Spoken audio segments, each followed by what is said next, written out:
શ્રાવણી અમાસને લઈને ગીર સોમનાથના પ્રભાસ તીર્થ પરના ત્રિવેણી સંગમ ઘાટ પર મોટી સંખ્યામાં શ્રદ્ધાળુઓની ભીડ ઉમટી પડી છે।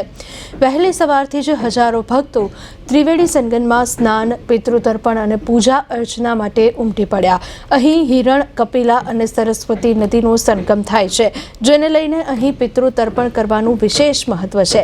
નજીકમાં જ સોમનાથ મહાદેવનું મંદિર આવેલું છે। એવું કહેવાય છે કે ભગવાન શ્રી કૃષ્ણએ પણ 56 કોટી યાદવોના મોક્ષ માટે તર્પણ વિધિ અહીં કરી હતી।